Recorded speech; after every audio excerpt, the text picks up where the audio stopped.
Pressure है, pressure कम करना, pressure आगे ले जा, आगे ले जा इस साइड से।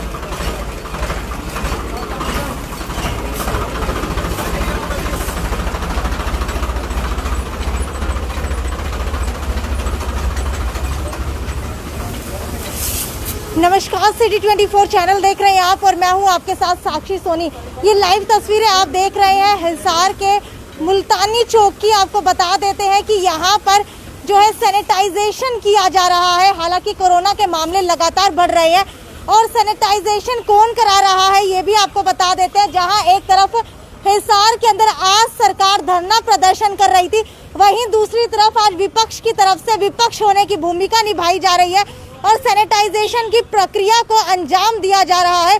कोरोना के बढ़ते मामलों को देखते हुए ये सैनिटाइजेशन करवाया जा रहा है और पूरे डॉक्यूमेंट्स के साथ ये सैनिटाइजेशन करवाया जा रहा है। पहले जो है डीसी की परमिशन ली गई थी। हालांकि ये सैनिटाइजेशन का जो कार्य है वो रामनिवास राणा यानी कि विपक्षी दल के नेता जो है वो करवा रहे हैं। और आपको बता देती हूँ कि सबसे बड़ी अहम बात यह है कि पिछली बार जब परमिशन लेने के लिए एप्लीकेशन लिखी गई थी, रामनिवास राणा लिखा गया था, इस वजह से परमिशन नहीं मिल पाई थी।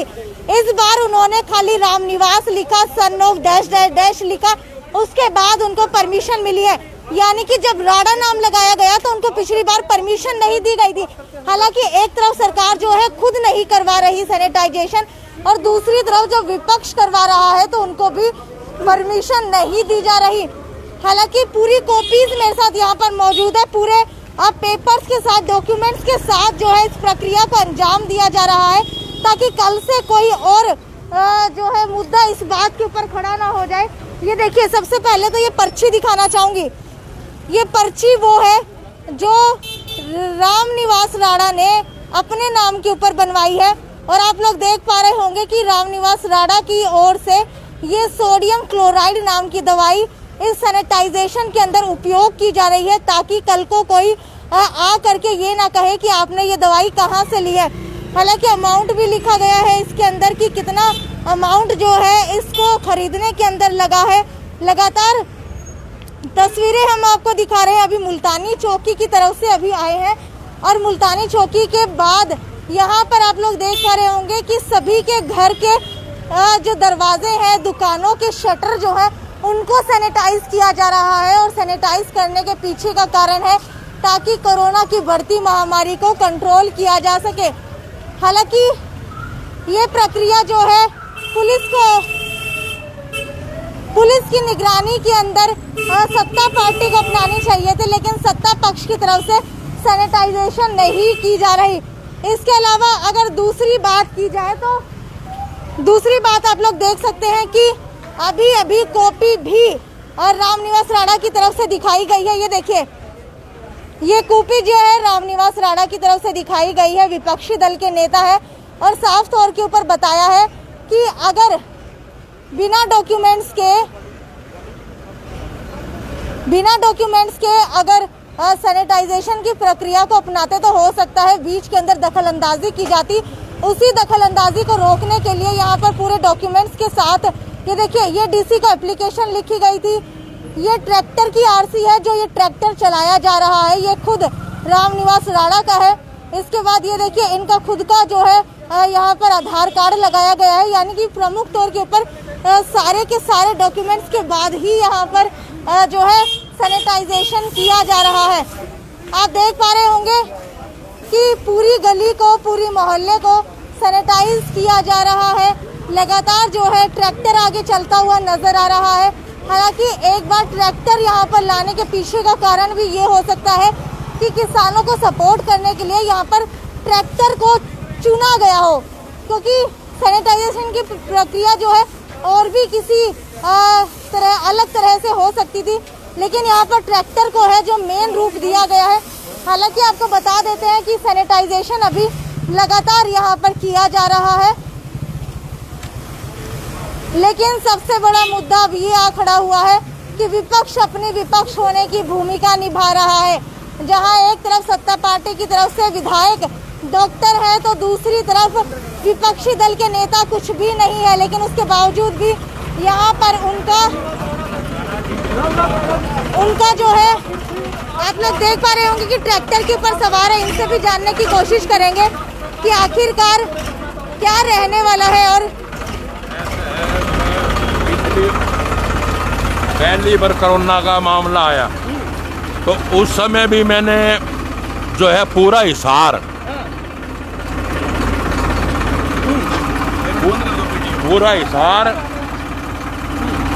सैनिटाइजर किया और पूरा बरवाड़ा और पूरा मेरे ख्याल 24-25 गांव जो है बरवाड़ा के किए और उसमें मैंने 80% जो है ट्रैक्टर खुद चला करके मेरी नजरों के सामने जो है मैंने ये प्रयास किया भी कोई भी जगह रह ना जाए।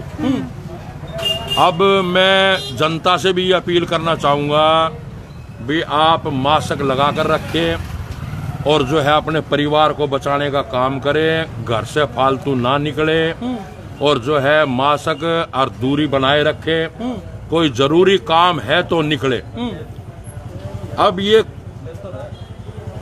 मैं 4-5 दिन लगातार हॉस्पिटलों में गया और हॉस्पिटलों में मैंने बार जो महामारी देखी है तो मेरी आत्मा भी जो है रोने लगी।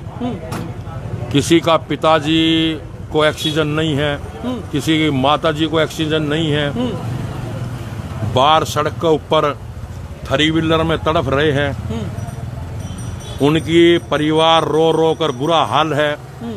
क्यों जो जिसका पिताजी तड़पता है, माताजी तड़पती है तो परिवार में कोई बाकी नहीं रहता।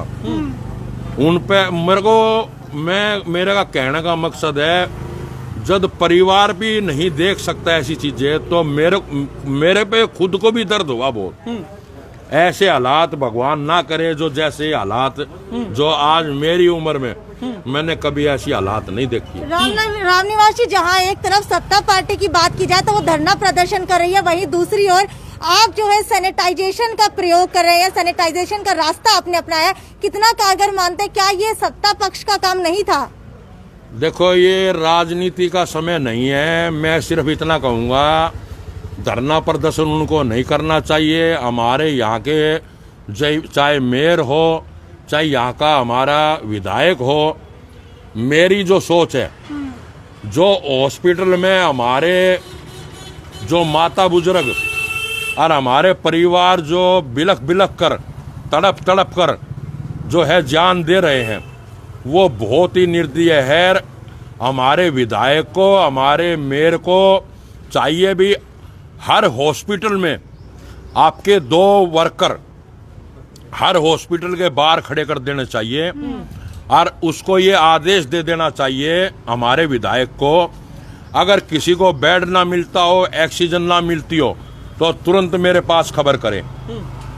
अब सत्ता पक्ष के लोग हैं वो तो कहीं भी कुछ कर सकते हैं, हम भी खुद प्रयास कर रहे हैं। क्यों हमारी प्रदेश अध्यक्ष बहन कुमारी शैलजा जी ने ऊपर से आदेश दिया है, हिसार की ड्यूटी जो है मेरी लगाई है।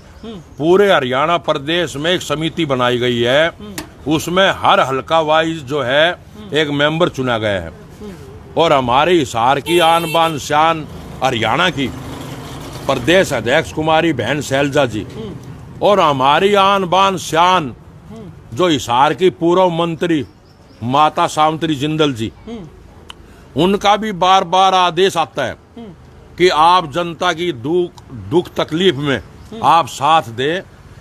मैं वादा करता हूं, चाहे मेरे को हॉस्पिटल जाना पड़े, चाहे कोई मरीज खातर मेरे को जान देनी पड़े, मैं जनता की सेवा में आगे रहूंगा। हर समय से आगे, हर समय तैयार मिलूंगा, चाहे उसके लिए भी मुझे भी कुर्बानी क्यों ना देनी पड़े। मैं नहीं चाहता मेरे हिसार की जनता पर कोई तकलीफ हो, लेकिन आज राजनीति करने का समय नहीं है। मैं विधायक जी से और हमारे मेयर जी से भी एक अपील करना चाहूँगा कि आप हर 2 वर्कर की जो है हॉस्पिटल में जुम्मेवारी लगाए, वहाँ हर समय 24 घंटा मौजूद रहे। कोई भी दुख तकलीफ जिस कर भी है कोरोना की महामारी के लिए वहाँ मरीज जो आए उसकी तुरंत सहायता करे। अगर उसको बेड नहीं मिलता, उसको ऑक्सीजन नहीं मिलता, तो उसकी तुरंत रिपोर्ट जो है विधायक खुद ले करके और जो है उसको तुरंत उसको बेड दिलाने का काम करे, ऑक्सीजन दिलाने का काम करे, दवाई दिलाने का काम करे। ये हमारे प्रतिनिधि है। प्रतिनिधि का मतलब होता है आपके हल्के की जनता की सेवा करना। राजनीति का मतलब है सेवा करना। इसमें जो भारतीय जनता पार्टी है, अब आप देखिए, उनको चुनाव का तो बहुत ज्यादा लालच है। चुनाव में दुनिया पड़ो बाहर में, जनता मरो, चुनाव की तरफ भागते हैं। आज में मैंने आपके माध्यम से, आपके सोशल मीडिया के माध्यम से देखा है, वहाँ नगोरी गेट के बाहर जो है धरना देने का काम किया है। अब भारतीय जनता पार्टी के विधायक ये तो धरना प्रदर्शन कर रहे हैं और जनता जो हॉस्पिटलों में बाहर है उसका बुरा हाल है। वो उस परिवार पर आपकी माता पिता को देख नहीं सकते, इतने तड़प तड़प कर जो है जान दे रहे हैं और शमशानों में जगह नहीं है, लकड़ी नहीं है। तो ये जिम्मेवारी जो है सरकार प्रशासन की होती है। तो मैं यही कहूँगा, अब जितने भी किसी के पास 1 मंजिल मकान है, किसी के पास 7 मंजिल मकान है, तो मंजिल तो एक ही काम आनी है। मेरा मकसद कहने का ये है, आज जो महामारी चल रही है इसमें हर आदमी को एक दूसरे की सहायता करनी चाहिए। रामनिवासी, मुझे ये बताइए कि विधायक हमारे डॉक्टर कमल गुप्ता जब वोट लेने के लिए गए तो उन्होंने कहा कि आपका विधायक डॉक्टर है तो इसका फायदा आप लोगों को मिलेगा, लेकिन क्या लगता है महामारी के अंदर एक डॉक्टर होने का फायदा मिल रहा है शहर को? नहीं, कहाँ मिल रहा है जी, तड़प रहे हैं। मैं खुद ये बात कह रहा हूँ आपके सामने, भाई इसको आज भी एक बार भी मेरे को आप सोशल मीडिया से या किसी से रिपोर्ट ये दिखा दे भाई कमल गुप्ता किसी हॉस्पिटल में जा करके कोई भी मरीज को संभालने का काम किया हो, उससे कोई लेना देना ही को नहीं। वो सिर्फ आज प्रदर्शन होया, आज घर से निकल कर प्रदर्शन पा गए और आप प्रदर्शन से सीधे घर चल गए। अब ये तो सिर्फ घर में रह करके एसी के कमरे में सोते हैं, जब कोई पार्टी का प्रोग्राम होता है तो ही निकलते हैं। जनता से इनका कोई लेना देना नहीं है। ठीक है, आपने कहा कि अगर मैं पावर के अंदर होता तो जरूर मैं डॉक्टर विधायक कमल गुप्ता जो है, जो काम नहीं करवा रहे, मैं करवाता। लेकिन कमल गुप्ता ने भी सत्ता पक्ष के अंदर आने से पहले यही वायदे किए थे। क्या हम मान सकते हैं कि यही वायदे हर कोई करता है लेकिन सत्ता में आने के बाद कोई इनको नहीं निभाता? देखो, मैं यही कहूँगा, देसी भाषा में 5 आंगली एक शार नहीं होती। किसी की कैपेसिटी ज्यादा घूमने की होती है, किसी की कैपेसिटी कम घूमने की होती है। मैं आपको एक स्पष्ट कर देना चाहता हूँ, मैं एक किसान परिवार से हूँ और किसान परिवार से मैंने 30 साल जो है खेती का काम किया है। तो आप ये समझिए, जो मेहनत का काम कर सकता है, आज आप कमल गुप्ता को ट्रैक्टर में बिठा करके मैंने 2 किलोमीटर चला कर दिखा दीजिए। और मैंने जो पिछली बार है जो 1 महीना हमने सेटोनाइजर किया और मैंने 80% ट्रैक्टर चलाया। आज आप ये देखिए, हिसार में कोई भी दुख तकलीफ होती है, हर समय मैं आगे जाकर पूछता हूँ। तो ये तो कैपेसिटी की बात होती है। आज अगर इस दुख की घड़ी में अगर हम पावर पार्टी में होते तो मैं दावे से कहता हूँ, मैं हर 2 वर्कर की हॉस्पिटल के बाहर ड्यूटी लगाता और उसको किसी हालत में भी दुख तकलीफ में बचाने का काम करता और उसको ऑक्सीजन, चाहे मुझे कुछ भी करना पड़ता, चाहे कितनी करड़ाई बरतनी पड़ती, मैं वो काम करके मानता। राणा जी, एक प्रश्न और आ रहा है। जैसे कि आपने जनप्रतिनिधि की बात करी, हिसार शहर के जनप्रतिनिधि बात करते हैं, ऑक्सीजन सिलेंडर की बात करते हैं, बेड की, कहते हैं कि 550 बेड का हमने एक हॉस्पिटल तैयार कर दिया है, 100 बेड का हॉस्पिटल तैयार कर दिया है, मगर जनता फिर भी रो रही है। जनता जनार्दन है, जनता सरकार बनाती है, आखिर क्यों जनता को ही पीसना पड़ता है? फिर एक तरफ देखा जाता है 144 का उल्लंघन, धारा 144 का उल्लंघन होता है हिसार में। इस वाक्य को क्या कहेंगे आप?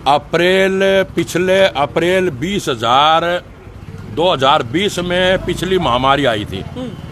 अगर सरकार चाहती, और ये सरकार चाहती, जिस तरह से हमारे सिविल हॉस्पिटल है, सरकारी जितने भी सिविल हॉस्पिटल है, इसमें ऑक्सीजन के जो है प्रोजेक्ट लाग सकते थे, 1 साल का समय मिला है।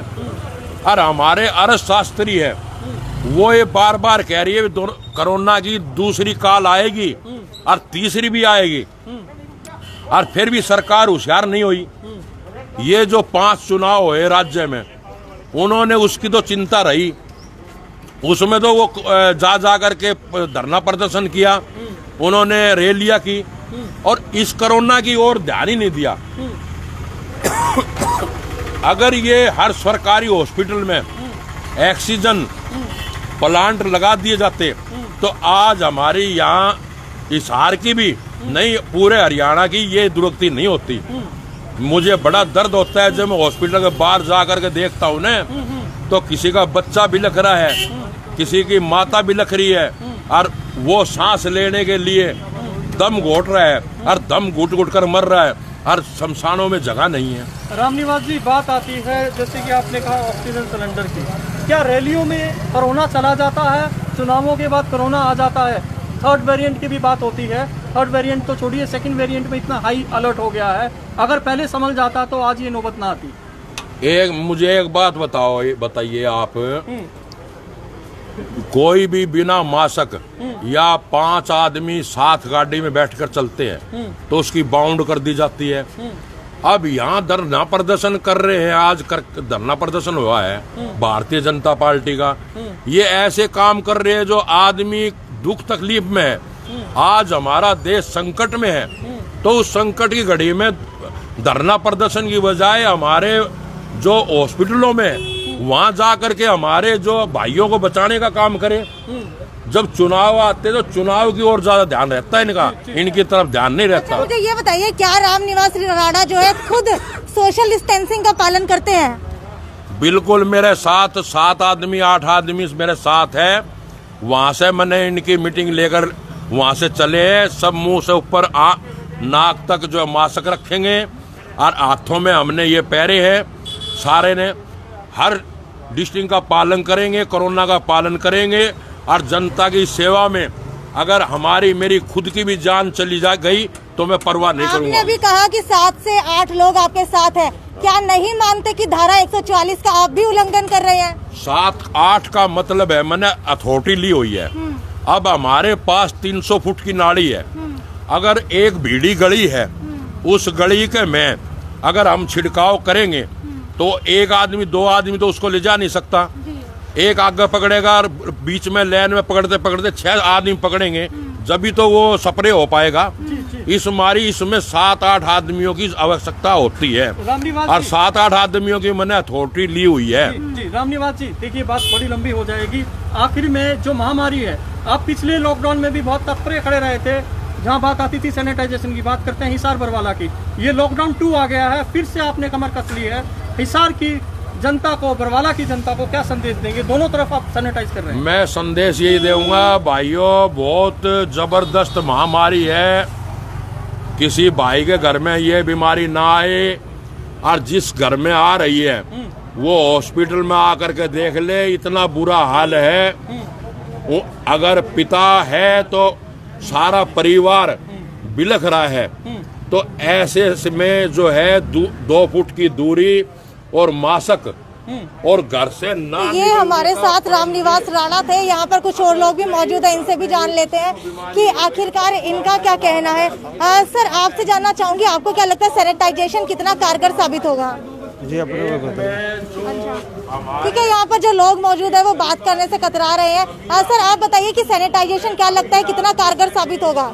बहुत बढ़िया साबित होगा, जो शहर के अंदर है ना, बहुत अच्छा होगा ये, हैं जी। ठीक है, तो लोगों का मानना है कि सैनिटाइजेशन से जरूर कोरोना के आंकड़ों के अंदर गिरावट आएगी, कहीं ना कहीं जो है सत्ता पक्ष की तरफ से नहीं किया जा रहा, लेकिन उसके बाद कहीं ना कहीं विपक्षी दल जो है आगे आ रहा है, फ्रंटलाइन वॉरियर बन रहा है।